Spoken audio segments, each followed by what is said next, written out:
અમૃત વાણીનું રસપાન કરાવનાર વક્તા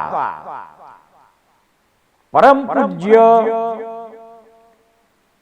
શ્રી 1008 અધ્યાત્મ યોગી શ્રી કમલેશ કાંતિલાલ દવે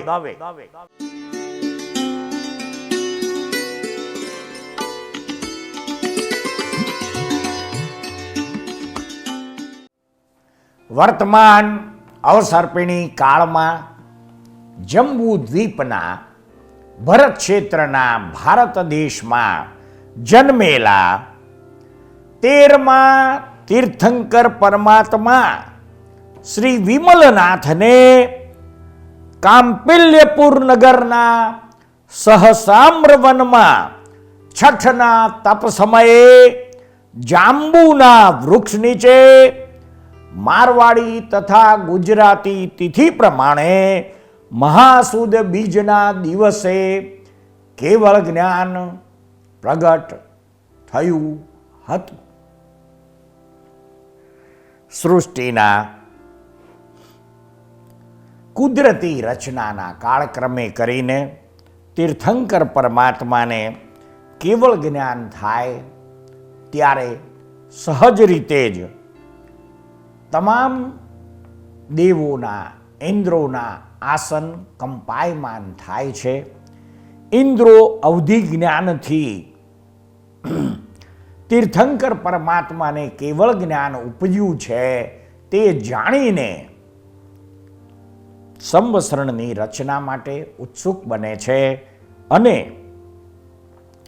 પોતાના સામર્થ્યના અને શક્તિના આધારે સંવત્સરણની દિવ્ય રચના કરે છે. સંવત્સરણ તૈયાર થઈ ગયા પછી તીર્થંકર પરમાત્મા સંવત્સરણમાં પૂર્વ દ્વારેથી પ્રવેશ કરે છે અને દેવી દેવતાઓએ રચેલા તીર્થંકર પરમાત્માને બેસવાના આસન પાસે આવીને ત્યાં રહેલા ચૈત્ય વૃક્ષને નમો તિથ્થત્સ કહી આસન પર બિરાજમાન થાય છે. ત્યાર પછી ગણધરોની સ્થાપના થાય છે. તેમાં વિમલનાથ પરમાત્માના 57 ગણધરો બને છે. તેમાં પ્રથમ ગણધર બનનાર ભાગ્યશાળીનું નામ મંદર છે. ચતુર્વિધ સંઘની સ્થાપના સ્વરૂપે પ્રથમ સાધ્વી બનનાર સ્ત્રીનું નામ ધરા છે. પ્રથમ સાધુ, પ્રથમ શ્રાવક અને પ્રથમ શ્રાવિકાના નામ અત્યારે જે આગમ ગ્રંથો ઉપલબ્ધ છે તેમાં નામ શબ્દરૂપે અંકિત થયેલું નથી. શ્રી વિમલનાથ પરમાત્માના મુખે જે દેશના નીકળી તેનો પ્રધાન વિષય બોધિ દુર્લભ ભાવના હતો. હવે તીર્થંકર પરમાત્મા શ્રી વિમલનાથના મુખે અર્ધમાગધી ભાષામાં, માલકોશ રાગમાં અને 35 ગુણોથી યુક્ત એવી પ્રત્યક્ષ સરસ્વતી રૂપ દિવ્ય વાણીમાં જે ધર્મદેશના સ્વરૂપે બોધિ દુર્લભ ભાવના સંબંધી જે વાણી સહજ નીકળી હતી તે આપણે સાંભળવા જાણવા તત્પર બનીએ. અકામ નિર્જરારૂપી પુણ્યથી વધતા જીવ સ્થાવર કાયથી છૂટીને ત્રસ કાયમાં આવે છે. પછી 2 ઇન્દ્રિયથી 3 ઇન્દ્રિય, એમ વધતા વધતા પંચેન્દ્રિય અવસ્થા ખૂબ મુશ્કેલીથી અને ખૂબ લાંબા સમય પછી મળે છે. પંચેન્દ્રિય અવસ્થા પ્રાપ્ત કર્યા પછી પણ જ્યારે કર્મ ખૂબ ઓછા થઈ જાય ત્યારે મનુષ્ય જન્મ મળે છે. આ રીતે આર્ય દેશ, ઉત્તમ કુળ, બધી ઇન્દ્રિયોની પરિપૂર્ણતા અને દીર્ઘ આયુષ્યની ક્યારેક જ પ્રાપ્તિ થાય છે. આનાથી પણ વધુ પુણ્યનો ઉદય હોય ત્યારે સતધર્મ કહેનાર સદગુરુનો સુયોગ મળે છે અને શાસ્ત્ર સાંભળવાની અનુકૂળતા પ્રાપ્ત થાય છે. પુણ્યનો અત્યંત ઉદય હોય ત્યારે ધર્મમાં શ્રદ્ધા થાય છે. આ રીતે બધી અનુકૂળતા છતાં તત્વ નિર્ણયરૂપ બોધિ રત્નની પ્રાપ્તિ થવી ખૂબ દુર્લભ છે. શ્રદ્ધા પછી પ્રતીતિ અને ત્યાર પછી રુચિ થવી મહાનમાં મહાન પુણ્યનો ઉદય તેમજ કર્મ નિર્જરા થાય ત્યારે જ થાય છે.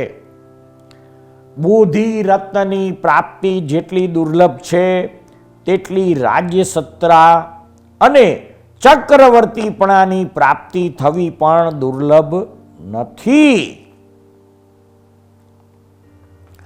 બધા જીવોને આવા બધા ભાવ પહેલા અનંતવાર પ્રાપ્ત કર્યા હશે, પરંતુ જ્યારે આ સંસારમાં જીવોનું પરિભ્રમણ જોવામાં આવે છે ત્યારે ખ્યાલ આવે છે કે જીવોએ બોધિરત્નની પ્રાપ્તિ પૂર્વે ક્યારેય કરી નથી. આ સંસારમાં પરિભ્રમણ કરતા બધા પ્રાણીઓને અનંત પૂદગલ પરાવર્તન થઈ ગયા. જ્યારે છેવટનું અર્ધ પૂદગલ પરાવર્તન બાકી રહે છે ત્યારે બધા કર્મોની સ્થિતિ એક ક્રોડાકોડી સાગરો કરતા ઓછી હોય છે. ત્યારે જ યથા પ્રવૃત્તિકરણથી આગળ વધીને કોઈ પ્રાણી ગ્રંથિભેદ કરીને ઉત્તમ બોધિરત્ન પ્રાપ્ત કરે છે. કેટલાક જીવો એવા પણ હોય છે જે યથા પ્રવૃત્તિકરણ કરીને ગ્રંથિભેદની સીમા સુધી તો આવે છે, પરંતુ અહીં આવીને અટકી જાય છે અને આગળ વધવાને બદલે પાછા ફરી જાય છે અને પછી સંસારમાં ભટકતા રહે છે. સંકિત રત્ન પ્રાપ્ત થવામાં અનેક પ્રકારની મુશ્કેલીઓ રહેલી છે. ઉત્થાનના આ માર્ગમાં કુશાસ્ત્રોનું શ્રવણ, મિથ્યા દ્રષ્ટિનો સમાગમ, ખરાબ વાસનાઓ અને પ્રમાદ જેવા શત્રુ જે આગળ વધવા દેતા નથી અને જીવને પાછળ ધકેલે છે. જો કે ચારિત્ર રત્નની પ્રાપ્તિ પણ દુર્લભ છે, પરંતુ બોધિરત્નની પ્રાપ્તિ થયા પછી ચારિત્ર રત્નની પ્રાપ્તિમાં દુર્લભતા ખૂબ ઓછી થઈ જાય છે અને ચારિત્રની સફળતા પણ બોધિના અસ્તિત્વમાં જ હોય છે. નહીં તો પ્રાપ્ત થયેલ ચારિત્ર પણ નિષ્ફળ થઈ જાય છે. અભવ્ય પ્રાણી પણ ચારિત્ર ગ્રહણ કરીને 9મા ગ્રેવેયક દેવલોક સુધી ઉત્પન્ન થઈ શકે છે, પરંતુ બોધિરત્નના અભાવમાં મુક્તિ મેળવી શકતા નથી. ચક્રવર્તી મહારાજા ધીરાજની પાસે અપાર સંપત્તિ હોય છે, પણ જો બોધિરત્ન ન હોય તો તેઓ એક રીતે દરિદ્ર જ છે. બોધિરત્ન જેણે પ્રાપ્ત કરી લીધું એવો રંક અર્થાત સામાન્ય મનુષ્ય પણ ચક્રવર્તી સમ્રાટથી વધુ સંપત્તિવાળો ગણાય છે. જેને બોધિરત્ન પ્રાપ્ત થઈ ગયું તે આ સંસાર પ્રત્યે ક્યારેય રાગ કરતો નથી અને મમત્વ રહિત થઈને મોક્ષ માર્ગની આરાધના કરે છે. હવે આપણે આ બુદ્ધિ દુર્લભ ભાવના વિશે સંસ્કૃત શ્લોક દ્વારા થોડું જાણવાનો પ્રયત્ન કરીશું. અકામ નિર્જરા રૂપાત પુણ્યા જંતોઃ પ્રજાયતે સ્થાવર ત્વાત સત્વમ વા તિર્યંકત્વમ વા કથંચન. બીજા શ્લોકમાં મનુષ્યમ આર્ય દેશચ્ચ જાતિ સર્વાક્ષ પાટવમ આયુશ્ચ પ્રાપ્યતે તત્ર કંથ ચિત કર્મ લાઘવાત. બીજો શ્લોક અને ત્રીજો શ્લોક પ્રાપ્તેષુ પુણ્યતઃ શ્રદ્ધા કથક શ્રવણેષ્વપી તત્વનિશ્ચય રૂપમ તદ બુદ્ધિરત્નમ સુદુર્લભમ. વાસ્તવમાં બુદ્ધિરત્ન એટલે આત્મતત્વની વિશુદ્ધ સમજણ, તેના પર શ્રદ્ધા, રુચિ અને પ્રતીતિ થવી ખૂબ દુર્લભ છે. શ્રદ્ધા પરમ દુલ્હ. આ આગમવાણીને ધ્યાનમાં રાખીને મિથ્યાત્વરૂપી આકર્ષક ડાકુથી આ મહારત્નની રક્ષા કરવી જોઈએ.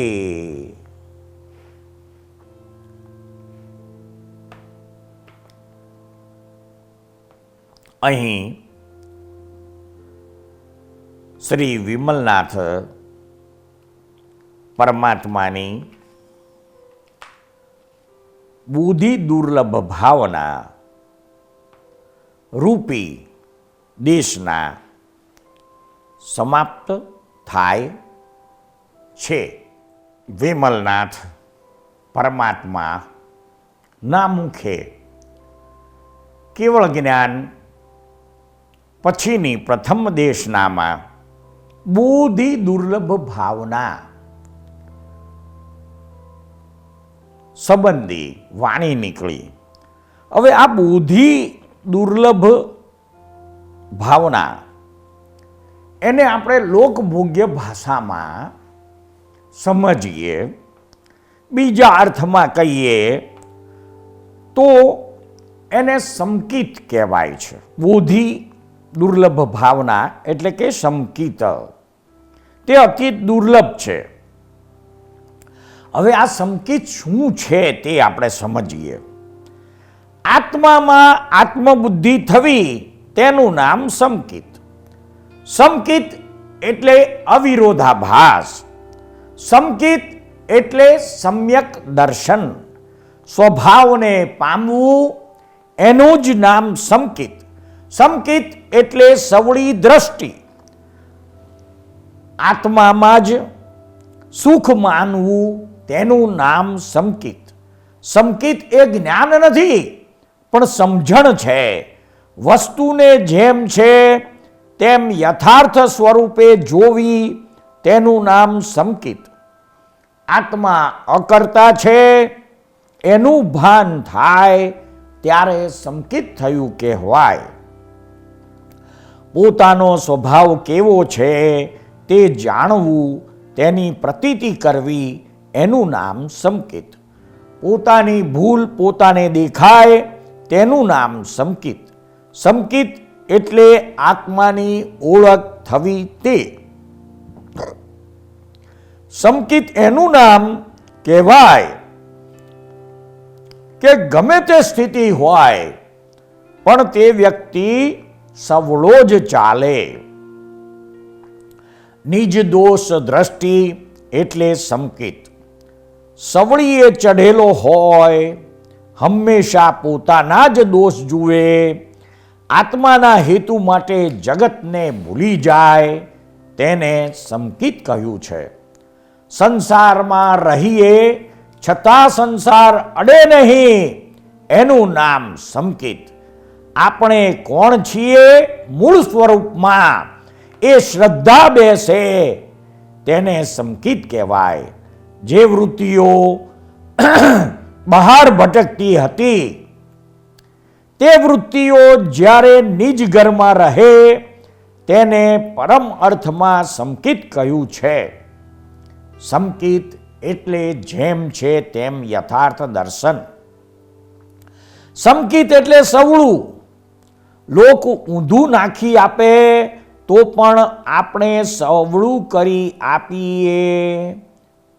આગળનું શું થશે તે સમજી શકે તેવો થયો તેને સંકિત કહેવાય. આત્માનું શબ્દ રૂપે ભાન થવું તે સંકિત. આત્માની પ્રતીતિ તેને સંકિત કહ્યું છે. તકરાર ઝઘડામાં વઢવાડમાં પણ આત્માની પ્રતીતિ રહે તેનું નામ સંકિત કહેવાય. જ્ઞાની પુરુષનો પ્રેમ સંપાદન કરવો તે જ સંકિત. સંકિત એટલે આત્મા અને હું બે જુદા છીએ એવું એને વિચારવામાં આવે અને ખાતરી થાય અને કંઈક અનુભવ થાય ત્યારે તેને સંકિત કહેવાય. કોઈ વસ્તુ નથી એ દ્રષ્ટિ છે. સંકિત એટલે દ્રષ્ટિ ફેર. લોકોની અવળી દ્રષ્ટિ હોય, સમકિતીને સવળી દ્રષ્ટિ હોય. સંકિત એટલે ઊંધી સમજણ છૂટી જવી તે. જ્ઞાન માન્યતા એનું નામ સંકિત. પોતાના સ્વરૂપનું જે અદર્શન હતું તે હવે દર્શનમાં આવ્યું કે હું શુદ્ધાત્મા છું. એ દર્શનમાં આવ્યું એટલે સંકિત થયું કહેવાય. દુનિયાની કોઈ પણ વસ્તુમાં સાચું સુખ છે જ નહીં. એક કેવળ આત્મામાં જ સાચું સુખ છે એવી પ્રતીતિ બેસવી એનું નામ સંકિત. સાચો આત્મા બિલીફમાં આવે તો સંકિત કહેવાય. આત્માને ઓળખવો તે સંકિત. આત્માનું ભાન થાય અને હું કોઈ પણ ક્રિયાનો કરતા નથી તેવું ભાન રહે તેનું નામ સંકિત. વિનાશી ચીજોમાંથી સુખ બુદ્ધિ ઉડી જાય અને સમ્યક દર્શનમાં બુદ્ધિ ફિટ થઈ જાય તેનું નામ સંકિત. સંસારના સંપૂર્ણ દુઃખના સમુદ્રમાં એક પણ દુઃખ અડે નહીં અને સુખ વર્ત્યા કરે તેનું નામ સંકિત. આ બુદ્ધિ શબ્દને આપણે સંકિત શબ્દના સંદર્ભમાં સમજ્યા. હવે આ જે સંકિત થાય છે ત્યારે જે દર્શન પ્રગટ થાય એ સમ્યક દર્શન કોને કહેવાય એ સમજીએ કે ભાઈ કશાયો ઉપશમ થઈ જાય, અર્થાત બિલકુલ કશાયો ના રહે અને 48 મિનિટ આનંદ થાય એને સમ્યક દર્શન કહેવાય. કશાયો ઉપશમ થઈ જાય એ પણ 48 જ મિનિટ, 49 મિનિટ નહીં, તેને સમ્યક દર્શન કહેવાય. દરેકનો સામાનો પારકાનો ગુનો એ પોતાનો જ ગુનો દેખાય તે સમ્યક દર્શન કહેવાય. સાચી શ્રદ્ધા એટલે સમ્યક દર્શન.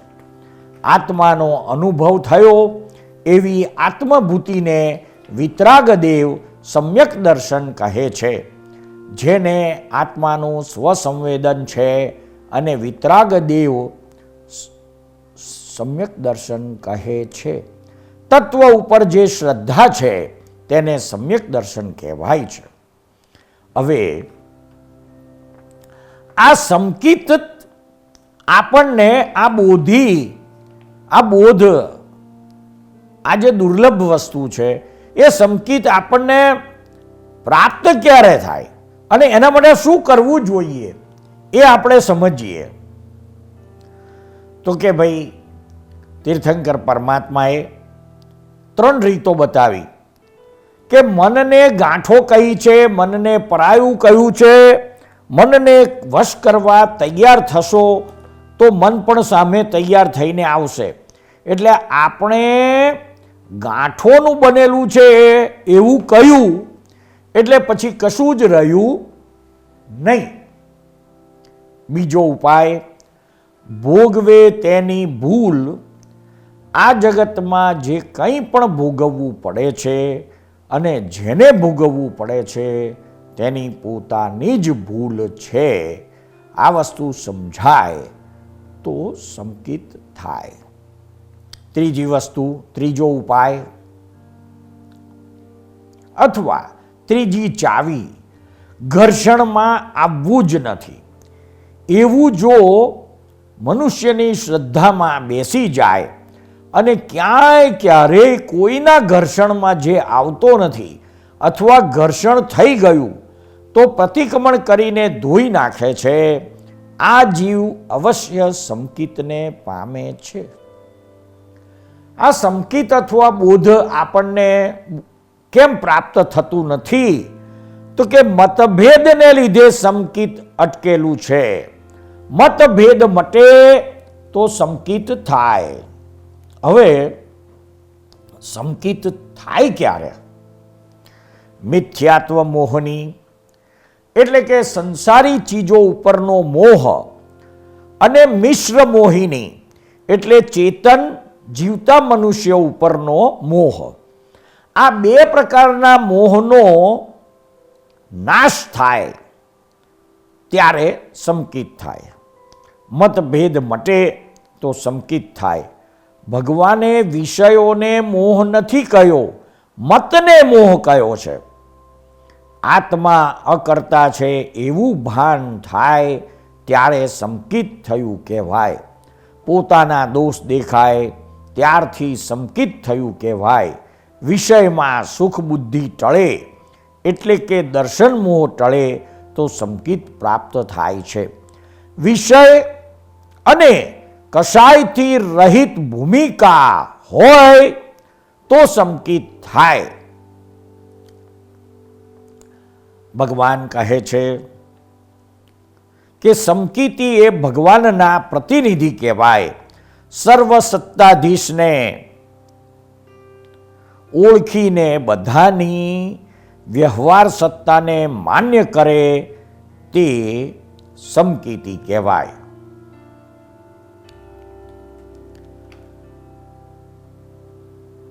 હવે આની વિરુદ્ધમાં મિથ્યા દ્રષ્ટિ અને સમ્યક દ્રષ્ટિમાં શું ફેર છે? તો કે વિનાશી ચીજ ભોગવવાની ઈચ્છા એ મિથ્યા દ્રષ્ટિ અને અવિનાશી ચીજ ભોગવવાની ઈચ્છા એ સમ્યક દ્રષ્ટિ.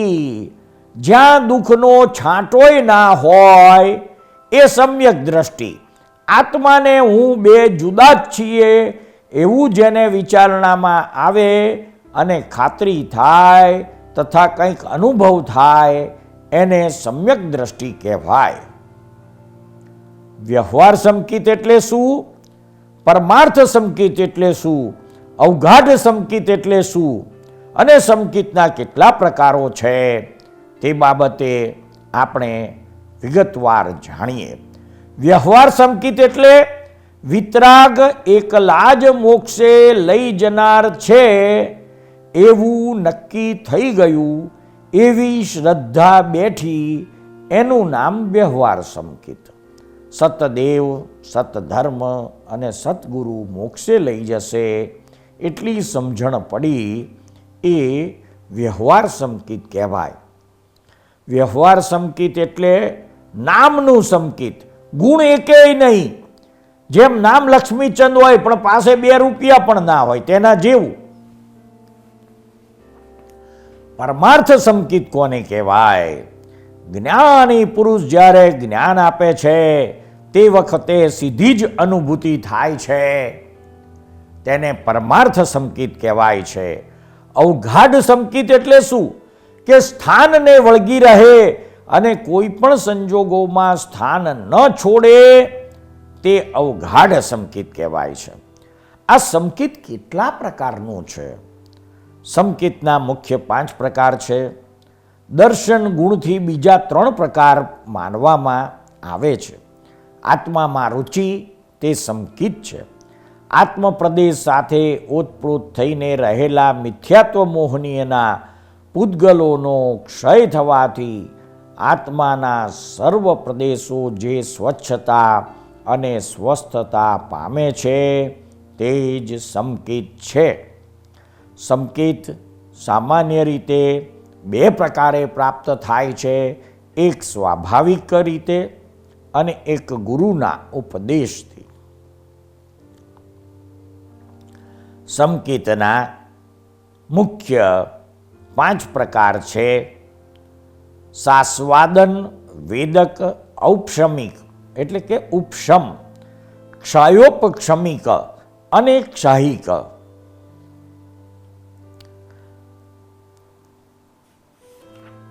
હવે આ સાસ્વાદન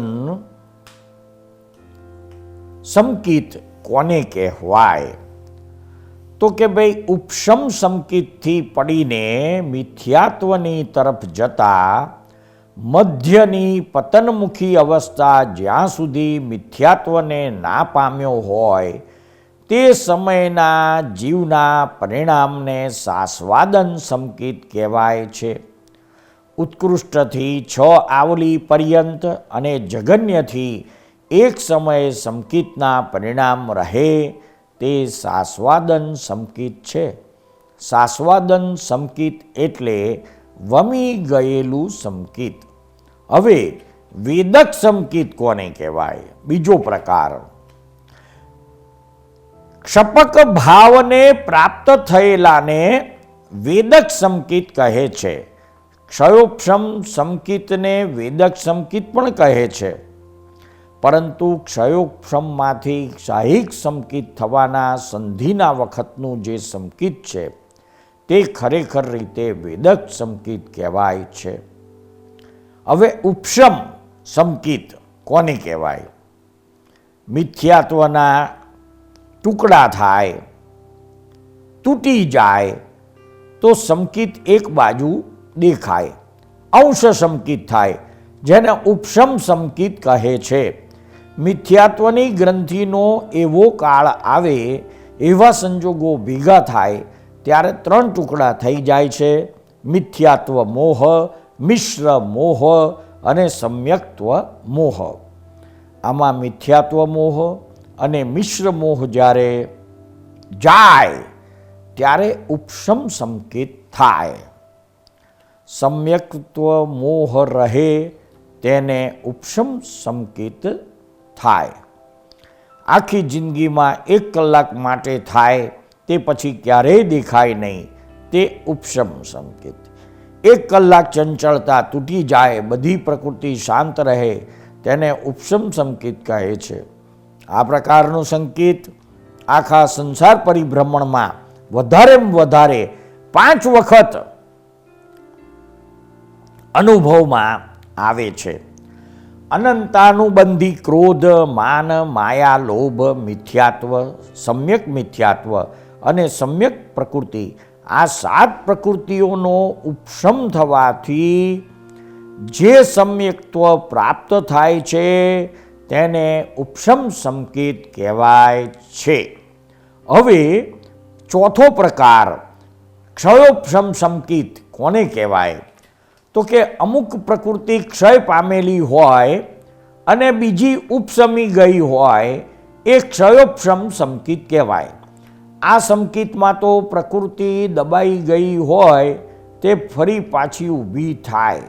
મિથ્યાત્વ મોહનીયનો ક્ષય થવાથી ક્ષયોપશમ સંકિત થાય છે. અનંતાનુબંધી ક્રોધ, માન, માયા અને લોભ એ 4 કસાય મિથ્યાત્વ મોહ અને મિશ્ર મોહ, આ 6 પ્રકૃતિનો ઉદયાભાવી ક્ષય અને સમ્યક્ત્વ મોહનો ઉપશમ તથા સંકિત પ્રકૃતિનો ઉદય થવાથી જે સંકિત પ્રગટે છે તેને ક્ષયોપક્ષમિક સંકિત કહેવાય છે. હવે સાહિક સંકેત કોને કહેવાય? અનંતાનુબંધી ક્રોધ, માન, માયા અને લોભ એ ચાર કષાય મિથ્યાત્વ મોહ, મિશ્ર મોહ અને સમ્યક્ત મોહ એ સાતેય પ્રકૃતિનો ક્ષય થાય ત્યારે સાહિક સંકેત કહેવાય છે. સૂઝ પૂરેપૂરી બેસી જાય ત્યારે સાહિક સંકેત થાય. પરપરિણીતિ જ નહીં, માત્ર સ્વપરિણીતિ જ રહે તે સાહિક સંકેત. સાહિક સંકેત એટલે પૂતગલ પરિણીતિનો આખો એ ત્યાગ. હું શુદ્ધાત્મા છું તેવી નિરંતર પ્રતીતિ રહેવી એનું નામ સહાયક સંકેત છે. જે સંકેત થયા પછી કર્મ ના બંધાય એનું નામ સાહિક સંકેત છે. તાતો તૂટ્યો તે સાહિક સંકેત પ્રજ્ઞા ઉત્પન્ન થઈ જાય અને જે નિરંતર આપણને ચેતવે છે એ જ સાહિક સંકેત છે. આ જગતમાં જે કંઈ પણ કરવામાં આવે છે તે જગતને પોસાય યા ના પોસાય, છતાં હું કંઈ જ કરતો નથી એવો નિરંતર ખ્યાલ રહેવો તે કેવળ દર્શન છે. અને આ કેવળ દર્શન એટલે જ સાહિક સંકેત. આત્મા શું હશે એ જાણવાનો સમ્યક્ત્વ મોહ હતો. એ મોહ જતો રહ્યો અને આત્મા જાણી લીધો એટલે સાહિક સંકેત થયું. દર્શનમાં જે અવળું દેખાતું હતું તે અવળું બિલકુલ બંધ થઈ ગયું અને યથાર્થ દર્શન શરૂ થઈ ગયું. યથાર્થ દર્શનની શરૂઆતને સાહિક સંકેત કહેવાય છે. આત્મા અને આત્માના સ્થાન સંબંધી આખી શંકા જ ઉડી ગઈ એ સાહિક સંકેત. આત્માનો સંદેહ ગયો તેનું નામ જ સાહિક સંકેત. સહાયક સંકેત એટલે નિશ્ચયથી 12મું ગૂંઠાણું અને વ્યવહારથી 4થું ગૂંઠાણું. ચારિત્ર મોહને જે જુએ અને જે જાણે તે સાહિક સંકેત. હવે આ જે સંકેત છે શું? તો કે ભાઈ આ સંકેતત્વ અથવા સંકેત એ આત્માની સુંદરતા છે, આત્માનું શુદ્ધ પરિણામ છે. આ સમ્યક્ત્વ રત્નથી કોઈ શ્રેષ્ઠ રત્ન નથી, કોઈ મોટો મિત્ર નથી, કોઈ મોટો બંધુ નથી કે કોઈ મોટો લાભ નથી. સર્વ ગુણાંશ તે સમ્યક્ત્વ અર્થાત સંકેત છે. જેમ પાકેલું ફળ વૃક્ષ ઉપરથી ખરી પડે પછી તે ફરી વૃક્ષ ઉપર ચોંટે નહીં, તેમ સંકેત પ્રગટ થતાં અનંત સંસારની વેલડી મૂળમાંથી ઉખડી જાય છે. સંસાર આખો સળગી જાય છે. પછી આદર્શ વ્યવહાર ઉદયકર્મને આધીન વર્ત્યા કરે છે. આ સંકેત શુદ્ધ ક્યારે કહેવાય?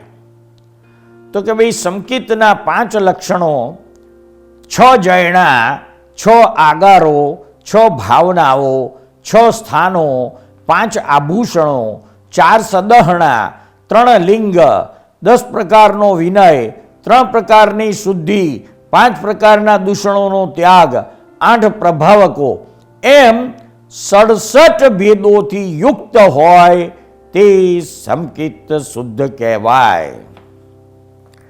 ક્ષયોપશમિત અને ઉપશમ સંકેત હોય તો તે જીવ વમી શકે, પણ સાહિક સંકેત હોય તો તે વમાય નહીં. સાહિક સંકેતવાળો જીવ વધારેમાં વધારે 4 ભવ કરે છે.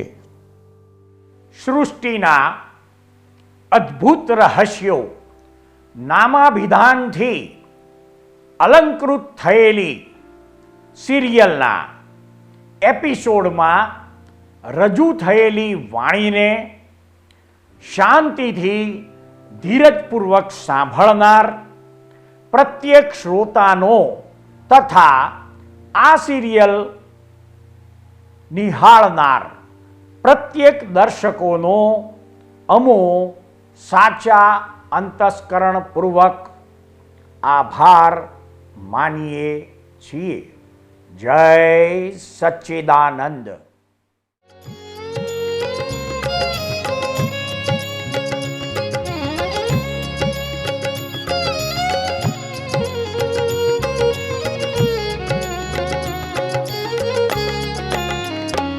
तीर्थंकर विहरमान शत शत कोटि प्रणाम.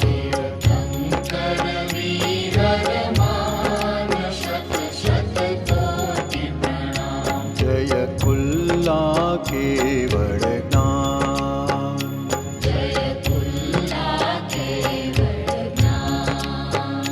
तीर्थंकर विहरमान शत शत कोटि प्रणाम.